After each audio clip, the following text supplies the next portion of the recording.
यामिनी का चेहरा डर के मारे सफेद पड़ गया। उसे डर लग रहा था कि सास ये सब देखेगी तो पता नहीं क्या होगा। थोड़ी देर पहले ही छन्न की आवाज के साथ कांच का गिलास फर्श पर टूटकर बिखर गया था। यामिनी छिटक कर पीछे हट गई। उसके हाथ से कांच का गिलास छूट गया था। उसके दिल की धड़कन तेज हो गई थी। उसने जल्दी से झुककर कांच के टुकड़े उठाने चाहे तो उसकी उंगली में कांच का टुकड़ा चुभ गया। तभी उसकी सास सावित्री जी वहां पर पहुंच गईं और गुस्से से भड़कते हुए कहने लगी, तेरा दिमाग खराब हो गया है क्या? इतना महंगा सेट बर्बाद कर दिया तूने। एक तो अपने मायके से कोई दहेज भी लेकर नहीं आई और मेरा जुड़ा हुआ सामान भी तोड़ती फोड़ती रहती है। पड़ोस वाले घर की बहू रागिनी को देखा है तूने? कितनी कुशलता से सारा काम संभालती है। तुझसे तो कोई काम ही नहीं होता है। 2 साल हो गए हैं तुझे गृहस्थी संभालते हुए। पता नहीं तुझे अक्ल कब आएगी। सास के ताने सुनकर यामिनी की आंखों में आंसू आ गए। वो चुपचाप टूटे हुए कांच के टुकड़ों को समेटने लगी। उसकी सास गुस्से में कहने लगी, और ये सूखे हुए कपड़े अभी तक सोफे पर क्यों रखे हुए हैं? अचानक से कोई आ गया तो घर देखकर क्या बोलेगा? हे भगवान, कैसी बहू मिल गई है मुझे। कोई काम करने का ढंग नहीं है। तो यामिनी बोली, वो माँ जी, आपने ही तो पानी मांगा था ना, तो आपके लिए ही पानी ला रही थी। सास कहने लगी, पानी पीने के बाद मुझे चाय भी पीनी थी। अब तो तूने काम बढ़ा लिया। पहले तो ये कांच के टुकड़े साफ कर। यहाँ अच्छे से पोछा लगा, कहीं किसी को कांच चुभ ना जाए। पता नहीं अब चाय कब मिलेगी। तब तक तो ये कपड़े ऐसे ही पड़े रहेंगे। सच में तुम्हें तो काम मैनेज करना भी नहीं आता है। जब भी मैं पड़ोस के घर में जाती हूँ तो पड़ोसन का घर एकदम चमकता हुआ रहता है। परसों ही मैं उनके यहाँ गई थी तो उनकी बहू फुर्ती से ब्रेड रोल बनाकर ले आई। इतनी जल्दी उसने काम खत्म किया कि मैं तो दंग ही रह गई। काश मुझे इतनी फुर्तीली बहू मिली होती। तुम्हें तो 1 कप चाय बनाने को भी बोल दो तो आधा घंटा लगता है। पता नहीं रसोई में काम करती हो या मोबाइल चलाती रहती हो। अभी वो उसे कोस ही रही थी कि तभी यामिनी का पति रोहित और उसके ससुर धर्मेश जी घर आ गए। दोनों सोफे पर बैठ गए। धर्मेश जी कहने लगे, क्या हुआ भाग्यवान, बाहर तक तुम्हारी चिल्लाने की आवाजें आ रही हैं।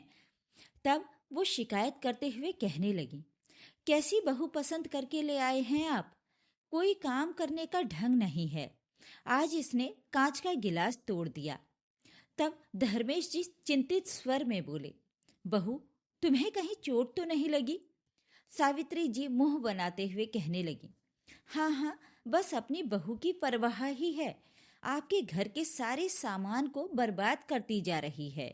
आपको तो इसे डांटना चाहिए। रोहित चिल्लाते हुए बोला, माँ, तुम हमेशा मेरी पत्नी के पीछे पड़ी रहती हो। सावित्री जी गुस्से में कहने लगी, हाँ, पता नहीं इसने तुझे क्या खिला दिया है कि हमेशा तुझे पत्नी की ही पड़ी रहती है। माँ की तो कोई फिक्र ही नहीं है। दिन भर इसके साथ मुझे रहना पड़ता है। मैं जानती हूँ कि ये काम करने में कितनी गड़बड़ करती है। रोहित झुंझलाते हुए बोल पड़ा, ओफो माँ, ये घर है, कोई होटल नहीं। घर थोड़ा अस्त व्यस्त भी रहे तो कोई दिक्कत नहीं है। और गलती किससे नहीं होती है? क्या आपके हाथ से कभी कुछ टूटा फूटा नहीं है? आप इसे इतना क्यों कोस रही हैं? इतना तो ध्यान रखती है आपका। सावित्री जी बात बढ़ाते हुए कहने लगी, तुझसे तो बात करना ही बेकार है। इतना कहकर वो भुन भुनाते हुए अपने कमरे में चली गईं। यामिनी खुद को बहुत अपमानित महसूस कर रही थी। पड़ोस के घर की बहू का नाम लेकर उसे बार बार अपमानित किया जाता था। उसे ये सब जरा भी अच्छा नहीं लगता था, लेकिन वो कुछ कर नहीं पा रही थी। एक बार रोहित ऑफिस के काम से शहर से बाहर गया हुआ था। धर्मेश जी नाइट ड्यूटी में थे। घर पर केवल सास बहू ही थीं। रात के खाने में सावित्री जी ने फरमाइश की, मुझे छोले और पूरी खानी है। तो यामिनी धीरे से बोली, माँ जी, रात में छोले बहुत भारी हो जाएंगे। आप कोई हल्की सी सब्जी और रोटी खा लीजिए। तो वो गुस्से में कहने लगी, ये घर मेरा है, मैं जो चाहे खाऊंगी।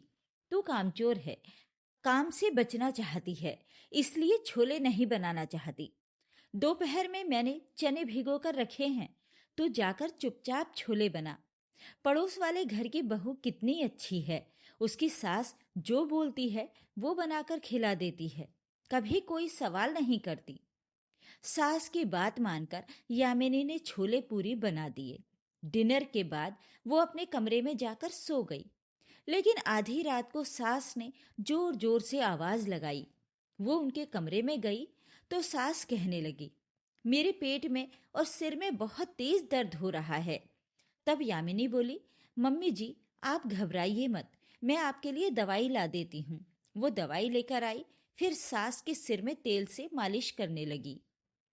थोड़ी देर बाद सास को राहत मिली तो यामिनी धीरे से बोली, माँ जी जब आपको जरूरत पड़ती है तो आपकी सेवा मैं करती हूँ, लेकिन तारीफ आप दिन भर पड़ोस वाली बहू की करती रहती हैं।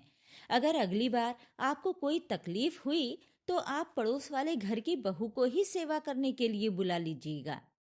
मम्मी जी अगर आपको मेरी तारीफ नहीं करनी तो मत करिए, लेकिन कम से कम दिन भर मुझे ताने तो मत मारिएगा। दूसरों की तुलना करके आप मुझे कितना दुखी करती हैं। अगर मैं कहने लगूं कि पड़ोस वाले घर की सास कितनी अच्छी है तो क्या आपको अच्छा लगेगा? आज तो सिर्फ पेट में दर्द है, भगवान न करे कल को कोई बड़ी मुसीबत आए, उस वक्त आपकी सेवा मैं ही करूंगी। पड़ोस की बहू सिर्फ हाल पूछकर चली जाएगी। अगर आप मेरी तारीफ नहीं कर सकती तो कम से कम मुझे दूसरों के सामने नीचा तो मत दिखाइए। मैं मायके से दहेज नहीं लाई, लेकिन अपना पूरा जीवन और खुशियां आपके घर के नाम कर दी हैं। क्या मेरा ये समर्पण किसी कीमती सेठ या दहेज से कम है जिसे आप अपना भविष्य समझती हैं? कम से कम उसके साथ आज का रिश्ता तो गरिमापूर्ण रखिए। इतना कहकर वो सास के लिए नमक चीनी पानी बनाने चली गई। अब सावित्री जी एकदम से खामोश हो गईं और उन्हें लग रहा था कि बहू उनकी बीमारी के समय उन्हें सुना रही है। सुबह सवेरे जब धर्मेश जी घर आए तो उन्हें सारी बातें पता चली। तो वो कहने लगे, अच्छा है ना, बहू ने तुम्हारा ध्यान रखा और अब तुम्हारी तबीयत भी ठीक लग रही है। तब सावित्री जी शिकायत करते हुए कहने लगी, लेकिन उस समय बहू मुझे बहुत सुना रही थी। अरे सास बीमार है और वो तो उल्टा मुझे ही सुना रही थी। तब धर्मेश जी धीरे से मुस्कुराते हुए बोले, तो क्या ऐसे सामान्य दिनों में वो तुमसे अपनी बात कहे तो तुम उसकी बात समझ पाओगी? और मुझे तो लगता है कि बीमारी के समय भी उसकी बात तुम्हें ठीक से समझ में नहीं आई है। बहू ने कुछ गलत नहीं कहा है। हमारे अच्छे बुरे दिनों में बहू ही हमारे काम आएगी, पड़ोस वाले घर की बहू नहीं। इसलिए अपने घर की बहू के गुणों पर ध्यान देना शुरू कर दो। उसके सामने दूसरे घर की बहू की तारीफ करने से उसका मन छोटा होगा, तुम्हारे रिश्ते और मजबूत नहीं हो पाएंगे। इतना कहकर वो उठकर वहां से जाने लगे। सावित्री जी कहने लगी, आप भी बहू का ही पक्ष ले रहे हैं। मुझे लगा था आप बहू को डांटेंगे तो वो मुझसे दबकर रहेगी। धर्मेश जी ने उनके कंधे पर हाथ रखते हुए कहा, अब तुम्हारी उम्र आराम से अपनी जिंदगी को एंजॉय करने की है। बेकार में बहू के पीछे पड़कर अपना समय और अपनी इज्जत बर्बाद मत करो। बहू ठीक ही कहती है। अगर मैं भी मोहल्ले की सारी सासों से तुम्हारी तुलना करने लगूं तो क्या तुम्हें अच्छा लगेगा? सुनना ही है तो सुनो। वर्मा जी की पत्नी तो अपनी बहू को सुबह सवेरे अपने हाथों से चाय बनाकर पिलाती हैं और उसके उठने से पहले ही नाश्ता भी तैयार कर लेती हैं। मेरे दोस्त की पत्नी भी घर के कामों में बहू की मदद करती हैं। मैंने तो कभी किसी से तुम्हारी तुलना नहीं की। तुम जो हो, जैसी हो वैसे ही रहो। तुम्हें घर के काम नहीं करने तो मत करो। तुम्हें बहू की मदद नहीं करनी तो वो भी मत करो, लेकिन अपनी जुबान को भी नियंत्रण में रखना सीख लो।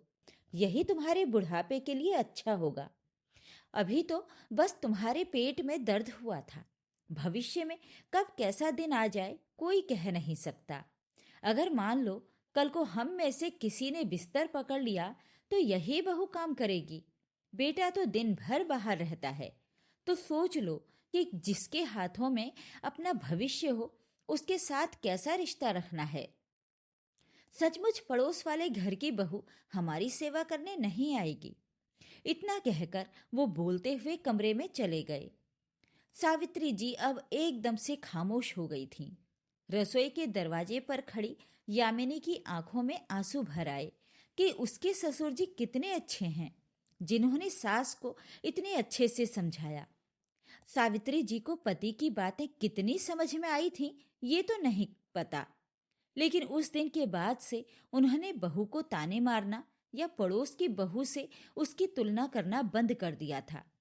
यामिनी के लिए बस इतनी ही राहत काफी थी कि अब उसकी सास की जुबान से कड़वी बातें नहीं सुनाई पड़ती थीं। बाकी वो तो अपने फर्ज पहले की तरह निभा ही रही थी। रिश्ते तुलना से नहीं, समझ और सम्मान से मजबूत होते हैं। जब घर के लोग अपनी बहू या किसी अपने को बार बार दूसरों से तौलते हैं तो उससे ना तो सुधार होता है और ना ही अपनापन बढ़ता है, बल्कि दिलों में दूरी आ जाती है। असली समझ तब आती है जब इंसान ये जान ले कि जरूरत के समय पड़ोसी नहीं बल्कि घर का अपना ही साथ देता है। समय रहते अगर अहंकार और कठोरता छोड़ दी जाए तो रिश्ते बच सकते हैं और घर में सुकून बना रहता है।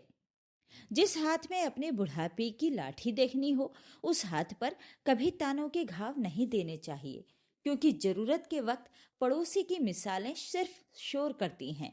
सेवा तो घर की कमतर समझी जाने वाली बहू ही करती है।